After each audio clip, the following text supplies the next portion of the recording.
This week we're continuing with pointing the facade, and since we're spending so much time up there, we thought it would be nice to take you along in our plans for the balcony.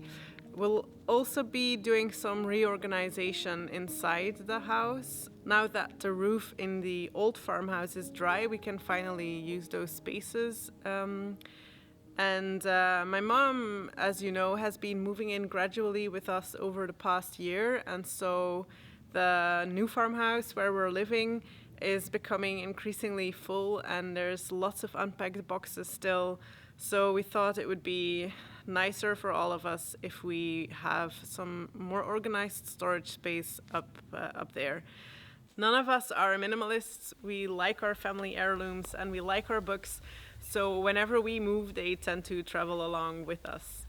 The weather forecast is a bit so and so this week. We had a lot of rain over the weekend, but we hope that it will stay mostly dry so that we can make good progress on the facade.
There's been a few questions about whether we are keeping the balcony or not.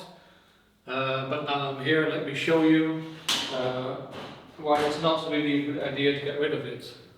I'm on the first floor of the old farmhouse, right inside the wall that Isis is pointing.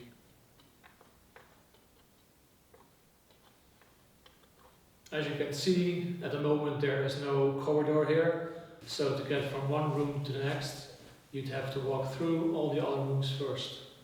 It's not exactly practical, and it really limits how these rooms can be used.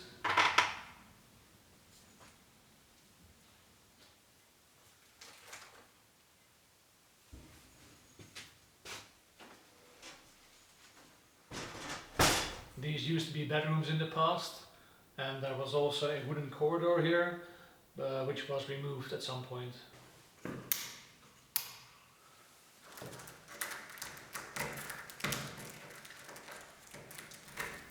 There's just a few remnants that give away that it used to be here. There's still one of the doors.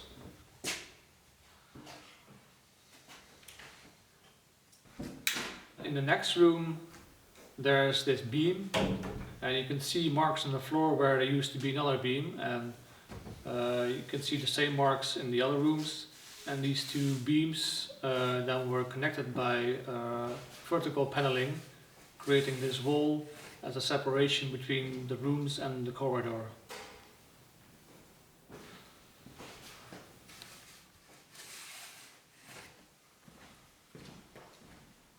So if you want to be able to reach these rooms individually, there's two options. Either you recreate the corridor that was already there in the past, or we keep the balcony.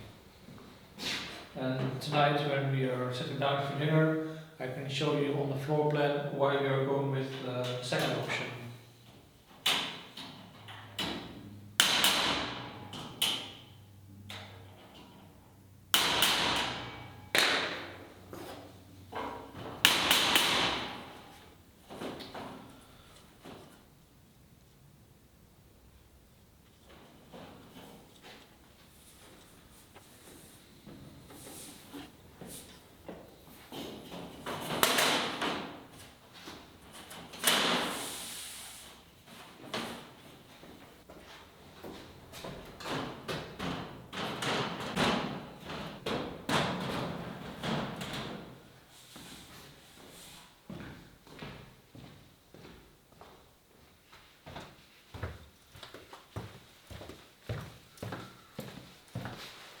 One of the things we value most about living here is the quiet. Even with all the work, life feels less distracted, more connected, calmer. But the online world, that's a different story. It's noisy, cluttered, and overwhelming. My inbox is generally flooded with spam and phishing attempts. A reminder of just how many places my data has ended up without me knowing. And then there are the phone calls. We get so many from unknown numbers. Some of them are delivery drivers that we can't afford to miss, but a lot is just spam, and that constant interruption just creates its own kind of stress. That's why I've started using Incogni, a tool that I'm so happy exists. It finds where your personal data is being sold by data brokers and gets it removed for you. Instead of me having to chase it all down, Incogni automatically sends and follows up on removal requests with dozens of companies and keeps monitoring over time because new brokers pop up all the time. And you can even track the process through the Incogni dashboard, which makes it easy to see what's been taken care of. For me, it's about creating some of the same quiet online that we are trying to create here at home. Less noise, less anxiety, fewer worries about who has my data, and more space to focus on what really matters. If you too want to keep your online life calm and more peaceful, there's a link in the description. It only takes a couple of minutes to set up, and you can get 60% off with our code. We're grateful to Incogni for supporting our channel and helping us fund our upcoming renovation projects. Now, let's get these sad sunflowers cleaned up.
all these boxes contain our books, and they are mostly about art and history and archaeology and also medieval armor.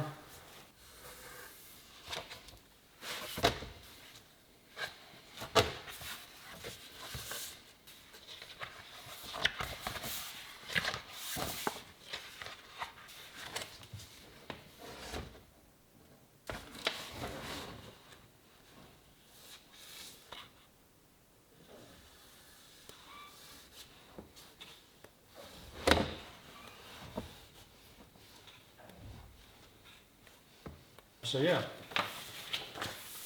one day our house is going to have a library again.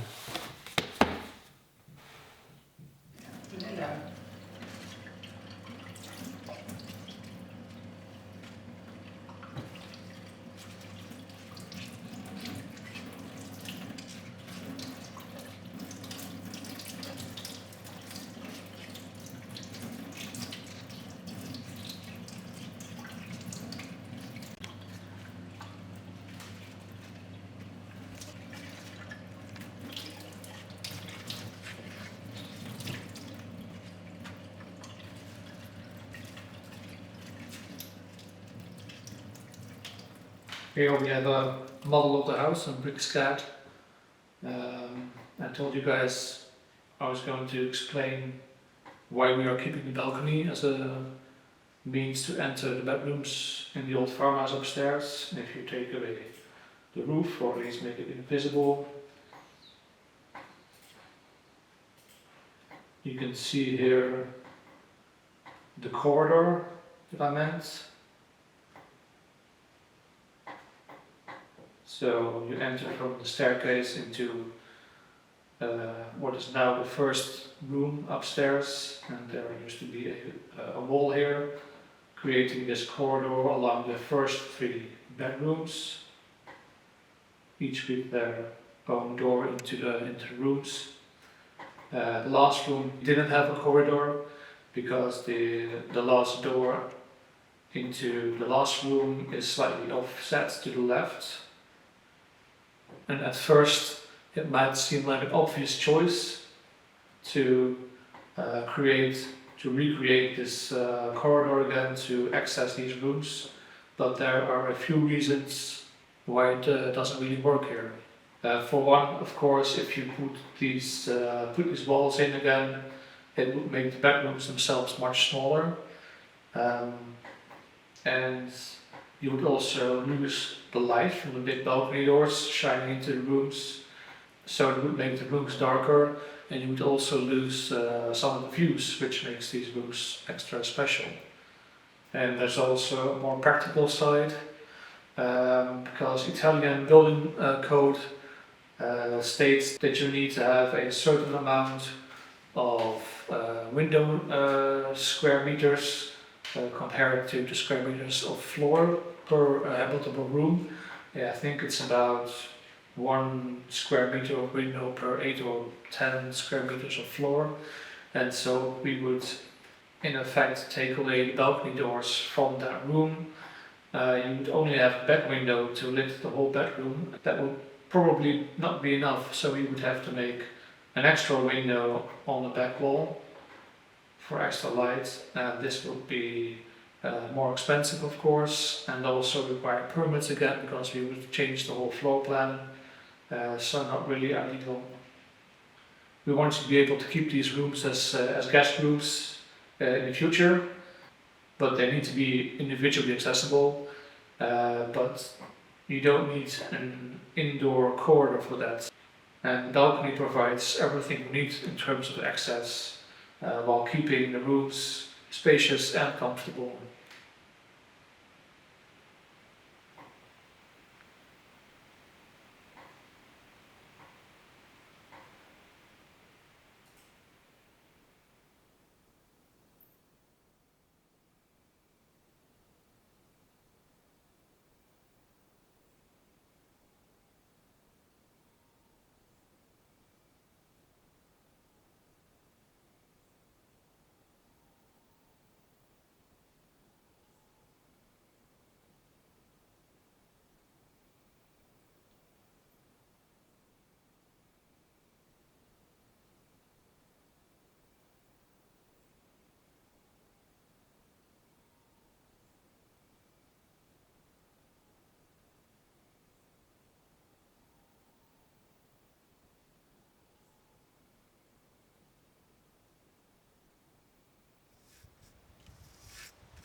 The short version of what's wrong with our balcony is that it's crumbling, and the longer version is that the steel beams that support the balcony, they have been spaced a bit too far apart for the thickness of the concrete slab that's on top.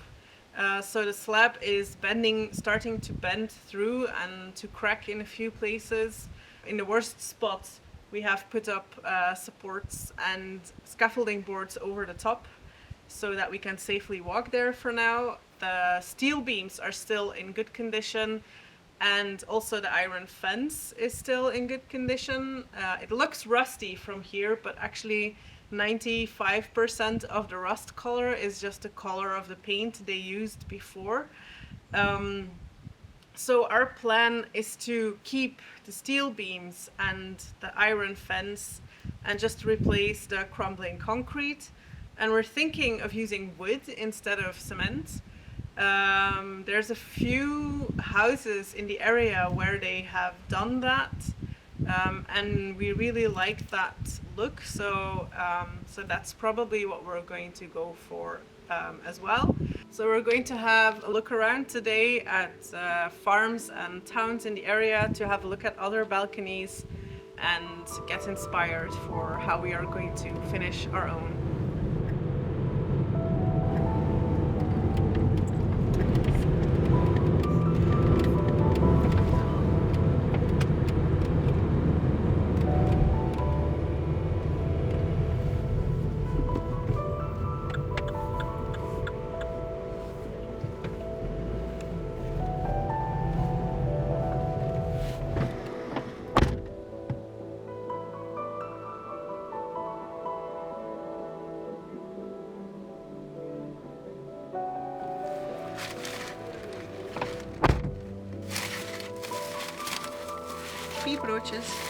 Originally, before the 1920s, the typical style was a wooden balcony.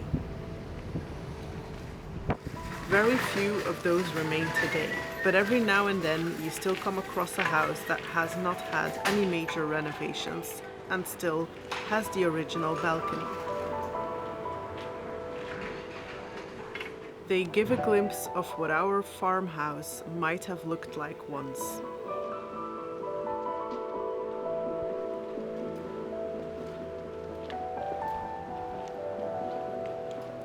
When you look around here, you start to see just how common balconies are. Nearly every farmhouse and most houses in the towns and villages have them in one form or another. By the 1920s and 30s, most of the wooden structures were replaced with concrete slabs and forged iron railings. That's exactly the kind of balcony our farmhouse has today. I always feel like this house is such a good reference for ours because they are so similar. Oh look, they have the renovation date painted above one of the balcony doors. Oh yeah, that's a nice detail. I also love the eaves corners. And they still have the original floor on the courtyard as well with the natural stones. Oh, that's beautiful. I can't wait to get rid of the asphalt. It isn't the original balcony, but it has been here for nearly a century now, and the iron railing is still in great condition. For us, it feels important to keep it, not only because it's solid, but because it's become part of the house's own history.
We've come across two recently restored houses where they have tried to combine both styles.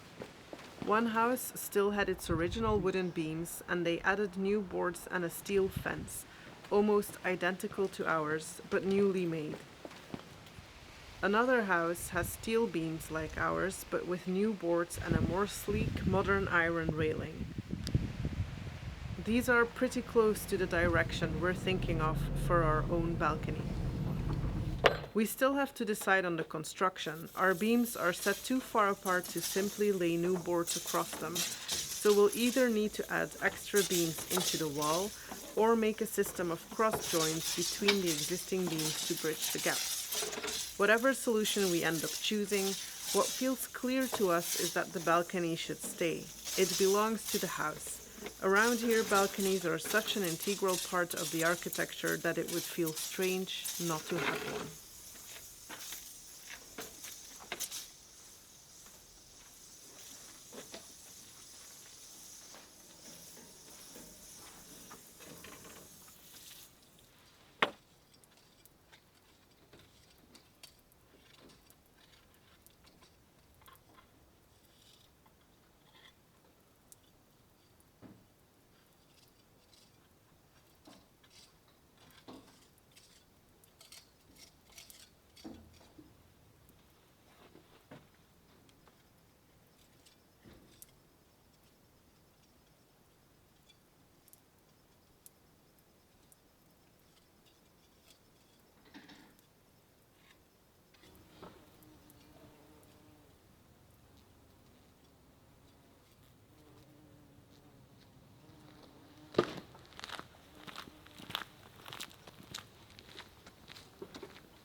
Ja, Polly?